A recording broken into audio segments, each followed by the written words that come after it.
The Prince and the Pauper by Mark Twain, Chapter 4, The Prince's Troubles Begin. After hours of persistent pursuit and persecution, the little prince was at last deserted by the rabble and left to himself. As long as he had been able to rage against the mob and threaten it royally, and royally utter commands that were good stuff to laugh at, he was very entertaining. But when weariness finally forced him to be silent, he was no longer of use to his tormentors, and they sought amusement elsewhere. He looked about him now, and could not recognize the locality. He was within the city of London, that was all he knew. He moved on aimlessly, and in a little while the houses thinned, and the passers-by were infrequent. He bathed his bleeding feet in the brook which flowed then where the Farrington Street now is, rested a few moments, then passed on, and presently came to a great space with only a few scattered houses in it, and a prodigious church. He recognized this church. Scaffoldings were about everywhere, and swarms of workmen, for it was undergoing elaborate repairs. The prince took heart at once. He felt that his troubles were at an end now. He said to himself, "It is the ancient Greyfriars Church, which the king, my father, has taken from monks and given a home forever for poor and forsaken children, and new named it Christ's Church. Right gladly will they serve the son of him who has done so generously by them, and more, that son is himself as poor, as forlorn as any that be sheltered here this day, or ever shall be." He was soon in the midst of a crowd of boys who were running, jumping, playing at ball and leapfrog, and otherwise disporting themselves, and right noisily too.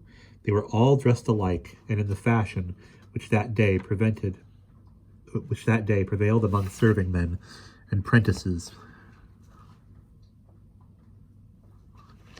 That is to say, each had on the crown of his head a flat black cap about the size of a saucer, which was not useful as a covering, it being of such scanty dimensions, neither was it ornamental. From beneath it the hair fell, unparted, to the middle of the forehead, and was cropped straight around, a clerical band at the neck, a blue gown that fitted closely and hung as low as the knees or lower, full sleeves, a broad red belt, bright yellow stockings gartered above the knees, low shoes with large metal buckles. It was a sufficiently ugly costume. The boys stopped their play and flocked about the prince, who said with naive dignity, "Good lads, say to your master that Edward, Prince of Wales, desireth to speak with him." A great shout went up at this, and one rude fellow said, "Mary, art thou his grace's messenger, beggar?" The prince's face flushed with anger, and his ready hand flew to his hip. But there was nothing there. There was a storm of laughter, and one boy said, "Didst mark that? He fancied he had a sword. Belike he is the prince's self." This sally brought more laughter. Poor Edward drew himself up proudly and said, "I am the prince, and ill beseemeth you that feed upon the king my father's bounty and use me so." This was vastly enjoyed, as the laughter testified. The youth who had first spoken shouted to his comrades, "Ho, swine, slaves, pensioners of his grace's princely father, where be your manners? Down on your marrow bones, all of ye, and do reverence to his kingly port and royal rags." With boisterous mirth they dropped upon their knees in a body and did mock homage to their prey. The prince spurned the nearest boy with his foot and said fiercely, "Take thou that, till the morrow come, and I build thee a giblet." Ah, but this was not a joke. This was going beyond fun. The laughter ceased on the instant, and fury took its place. A dozen shouted, "Hail him forth! To the horse pond! To the horse pond! Where are the dogs? Ho, there, lion! Ho, fangs!" Then followed such a thing as England had never seen before. The sacred person of the heir to the throne rudely buffeted by plebeian hands, and set upon and torn by dogs. As night drew to a close that day, the prince found himself far down in the close-built portion of the city. His body was bruised, his hands were bleeding, and his rags were all besmirched with mud.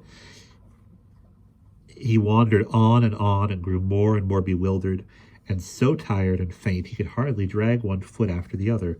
He had ceased to ask questions of anyone, since they brought him only insults instead of information. He kept muttering to himself, "Awful court, that is the name, if I can but find it before my strength is wholly spent and I drop. Then am I saved, for his people will take me to the palace and prove that I am none of theirs, but the true prince, and I shall have mine own again." And now and then his mind reverted to his treatment by those rude Christ's hospital boys, and he said, "When I am king, they shall not have bread and shelter only, but also teachings out of books, for a full belly is little worth when the mind is starved, and the heart.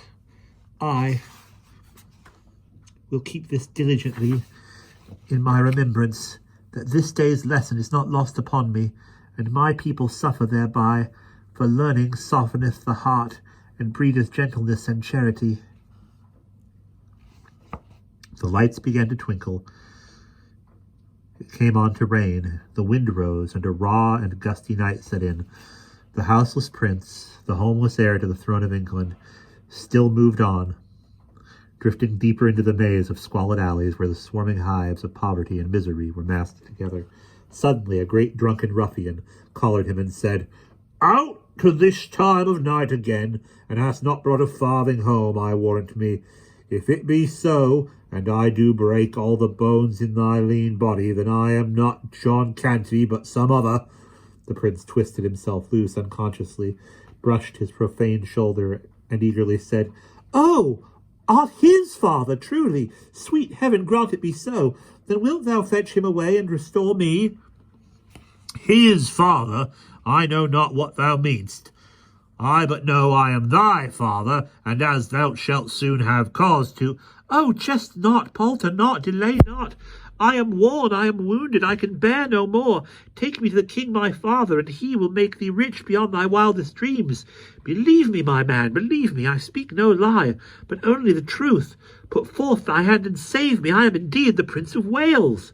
The man stared down, stupefied, upon the lad, then shook his head and muttered, "God stark mad as any Tom of Bedlam," then collared him once more and said with a coarse laugh and an oath, "But mad or no mad, I am thy Gamma Canty, will soon find where the soft places in thy bones lie, or I'm no true man." With this he dragged the frantic and struggling prince away, and disappeared up a front court, followed by a delighted and noisy swarm of human vermin.